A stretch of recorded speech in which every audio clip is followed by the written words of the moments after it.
que la franc-maçonnerie rêve d'un gouvernement mondial. Et cette idée-là vient d'Emmanuel Kant, qui est un philosophe allemand qui a vécu de 1724 à 1804 dans la ville de Königsberg, qui s'est appelée Stalingrad. Non, Kaliningrad, et qui est revenu au nom de Königsberg. König, ça veut dire roi. C'est en Prusse orientale. Pour aller là, il faut que vous passiez par la Russie, encore aujourd'hui, comme une enclave, ça. Et lui, il a écrit, c'est un philosophe très important. Tout le droit que nous avons actuellement, c'est basé sur la pensée d'Emmanuel Kant. C'est un des plus grands, même si on n'est pas d'accord avec, c'est un rationaliste, c'est un des plus grands philosophes.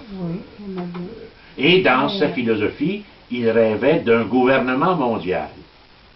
Donc, tout ce qui va vers la Société des Nations, l'ONU, il y a toujours eu beaucoup de francs-maçons là-dedans.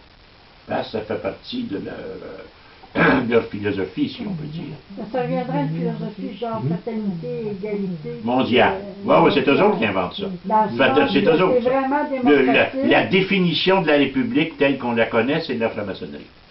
L'égalité hommes et femmes, les déclarations des droits de l'homme, l'abolition de l'esclavage, l'indépendance des peuples, c'est tout eux autres, ça. L'Église était opposée à tout ça. Et eux autres ont encouragé ça toute leur vie. Donc, il y en avait en France. Donc, du temps de la Nouvelle-France, et c'était fort répandu chez les militaires. Donc, il y en a eu sûrement, là, quoi qu'il y a une histoire de la maçonnerie en Nouvelle-France de M. Delagrave que je n'ai pas lue. Donc, si jamais vous trouvez ça, j'aimerais bien ça lire ça, parce que mes données seraient plus exactes. Mais il y a encore des loges. À Québec, par exemple, pas Serge, mais le maire Gendron, là. C'est un franc-maçon annoncé, ça. Gendron d'Huntingdon, vous savez? On pourrait s'en passer. Oui, c'est bien. Mais vous remarquerez, oui, il pense pas tout ça, les francs-maçons.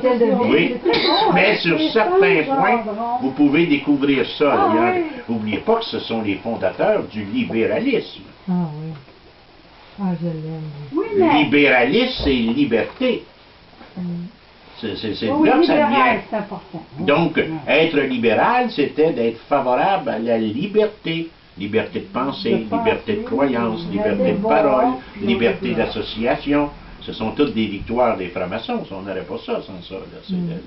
Et l'Église, elle, avait une autre approche, qui est celle du droit divin, des commandements de Dieu, l'égalité aussi dans un certain sens, mais pas du tout au même sens. Mais là, je ne veux pas faire de comparaison.